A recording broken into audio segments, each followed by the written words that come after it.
दोनों दिशाएं हैं उसकी। वो पुनः इस शरीर में भी वापिस आता है, और फिर अगर आपके जीवन में भागवत कथा की किरण, भागवत कथा के शब्द, भागवत कृपा की धारा उतर गई तो आप भगवान के चरणों में भी जा सकते हैं।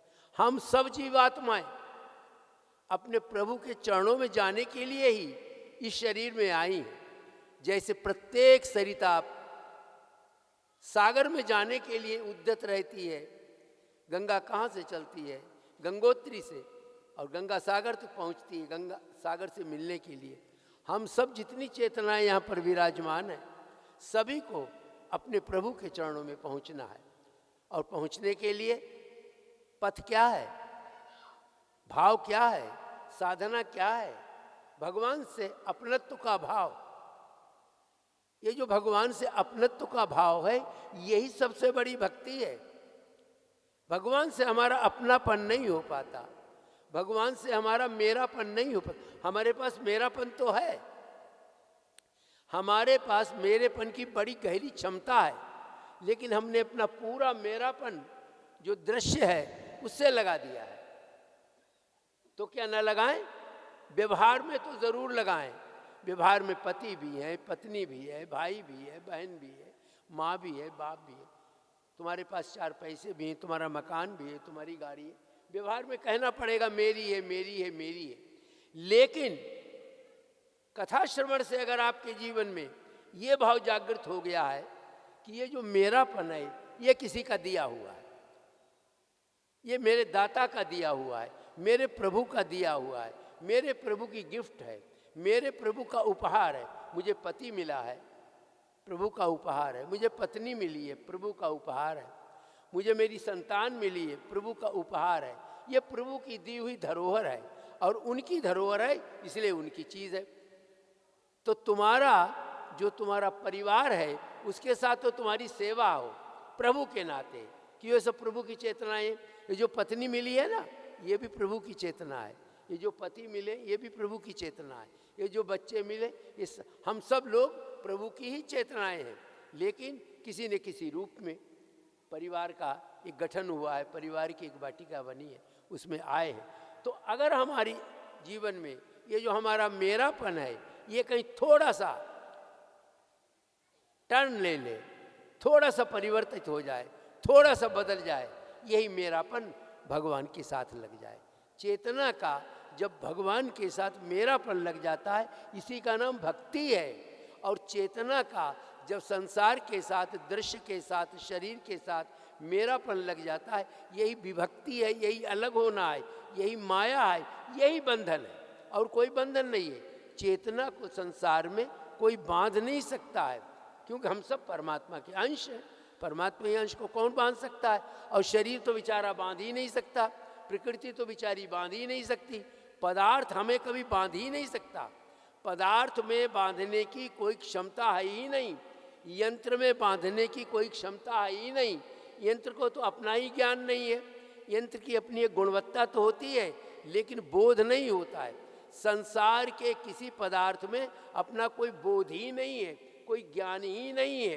ये पैर नहीं जानते कि मैं पैर हूँ, ये हाथ नहीं जानते कि मैं हाथ हूँ, ये आंखें नहीं जानती कि मैं आँख हूँ, ये कान नहीं जानते कि मैं कान हूँ। ये शरीर की अस्थियाँ, ये शरीर का रक्त, ये हाड़ मांस कुछ भी अपने को नहीं जानते।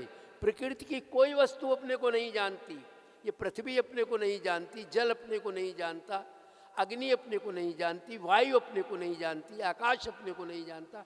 प्रकृति में कोई ज्ञान है ही नहीं। जो ज्ञान है चेतना में है, जो ज्ञान है भगवान के अंश में है।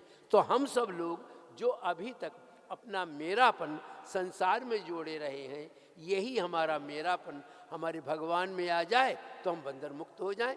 तो ये कथा जो 7 दिन की हमारे जीवन में वो साकार हो जाए, अर्थात शरीर की, जिस समय शरीर की मृत्यु हो रही हो और आप देख लें, थोड़ा जाग जाएं। देखिए मैं आपको बात बताऊं, जैसे हम लोग रोज नींद में सोते हैं कोई कष्ट नहीं होता है, ऐसे ही मृत्यु में कोई कष्ट नहीं होता है, शरीर छोड़ने में कोई कष्ट। अब जैसे हम वस्त्र पहने बैठे अभी उतार दें तो क्या कष्ट होगा? वस्त्र उतारने में कोई कष्ट नहीं है, निद्रा में कोई कष्ट नहीं है। ये जो मृत्यु के समय आप देखते हैं लोगों में बहुत कष्ट होता है, उसका कारण क्या है?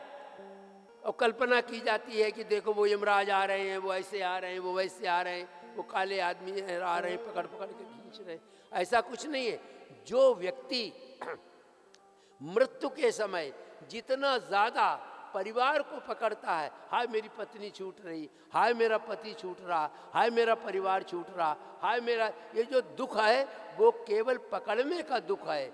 आप उसे पकड़ते हैं और फिर वो आपकी चेतना खींची जाती है, तब तो दुख होता है। कितना अच्छा हो जिस समय शरीर की मृत्यु हो रही हो और आप देखें कि ये शरीर भगवान का है, भगवान के चरणों में जा रहा है, मैं भगवान की चेतना हूँ, मैं भगवान का पंछी हूँ जो शरीर रूपी पिंजड़े में आ गया हूँ और अब इससे मुक्त हो रहा हूँ। तब हमारे जीवन में ये श्रीमद् भागवत की कथा साकार हो पाएगी। देखो ये कान है ना, ये सब कुछ सुनते रहते हैं, लेकिन भगवत कथा सुनने का, भगवत संकीर्तन श्रवण करने का तो कभी कभी ही अवसर प्राप्त होता है। तो आप बड़े सौभाग्यशाली हैं और मुझे इस बात की बड़ी प्रसन्नता है कि जो श्रीमद् भागवत की कथा करने हमारे कथा व्यास आए, वो श्री वृंदावन से आए।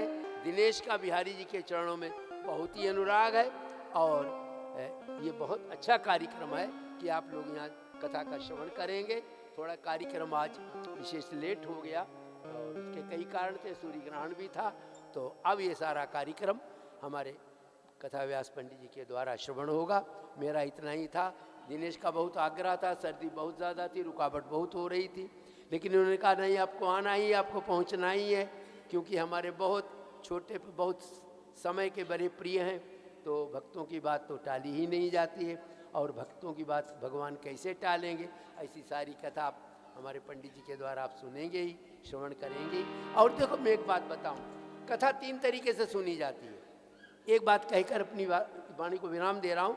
एक राजा ने एक बहुत बड़ी नुमाइश लगवाई और राजा का ये नियम था कि नुमाइश में जो भी सामान बचेगा वो हम खरीद लेंगे। शांत शांत शांत, बात कम करो। जो सामान बचेगा वो हम खरीद लेंगे। सारा सामान खरीद गया, लेकिन वहाँ पर 3 मूर्तियाँ जो थीं वो रह गई, वो किसी ने नहीं खरीदी। राजा ने कहा क्या बात है, ये मूर्तियाँ क्यों नहीं खरीदी गई? कहने लगे इन मूर्तियों की कुछ विशेषता है। क्या विशेषता है? इनकी कीमत बहुत ज़्यादा है। एक की कीमत है 10,000, एक की कीमत 50,000, एक की कीमत है 1 लाख। कहने अब मूर्तियाँ तीनों एक सी, कोई अंतर नहीं। ये जितने शरीर हैं सब पंचतत्वों के बने हुए हैं। व्यास जी का भी शरीर पंचतत्वों का, ये शरीर भी पंचतत्वों का, लेकिन मूर्तियों में अंतर है। ये जो कथा श्रवण करने आए इनमें सब में अंतर है। एक मूर्ति ऐसी थी, उनकी विशेषता क्या थी? मूर्ति एक ऐसी थी जिसमें इस कान से कोई सलाई डाली जाती थी तो इस कान से निकाल देते थे, उसकी 10,000 कीमत। और जिसकी मूर्ति की कीमत 20,000 थी, उसकी विशेषता ये थी कि इस कान से सलाई डाली जाती थी और मुंह से निकाल दी जाती थी, उसकी कीमत 20,000 रुपया थी। और लेकिन जिसकी 1 लाख कीमत थी उसकी तो कुछ विशेषता ही और बात थी। सलाई यहाँ डाली जाती थी और गले से होकर पेट में चली जाती थी। 3 तरीके के श्रोता हैं, 3 तरीके के यहाँ पर श्रावक आए हुए हैं, 3 तरीके के यहाँ पर सुनने वाले कथा आए। एक तो वो हैं जो इस कान से कथा सुनेंगे और इस कान से निकाल देंगे, और ख़ास तौर से जो आयोजक होते हैं वो तो कथा सुनते ही नहीं हैं, वो तो बेचारे व्यवस्था में ही लगे रहते हैं। लेकिन चलो उनकी यही बड़ी भारी सेवा है, नहीं तो ये सेवा कहाँ कैसे हो पाएगी। तो आप लोग इन 3 तरीकों को किस कैटेगरी में आना चाहते हैं? 10,000 वाली में? बोलो भाई। 10,000 वाले वो हैं जो इस कान से सुनेंगे, इस कान से निकाल देंगे, और 20,000 वाले जो इस कान से सुनेंगे और मुंह से बोल देंगे। बड़ी अच्छी कथा थी, पंडित जी ने बहुत अच्छी कथा कही, बड़ा आनंद आया, बड़ा सुंदर धुन बजी। लेकिन 1 लाख वाले कोई बैठे हैं यहाँ? हाँ 1 लाख वाले हाथ, हाँ हमको खुश करने के लिए हाथ उठा दीजिए, कोई बात नहीं, कितनी दूर से बाबा आए, चलो उन्हें खुश तो कर दें। 1 लाख वाले वो है जो कथा को सुने और अंदर उतार ले तो काम हो जाएगा। तुम्हारे जीवन में ही श्रीमद् भागवत उतर आएगा। जय जय श्री राधे, जय जय श्री राधे, जय जय श्री राधे।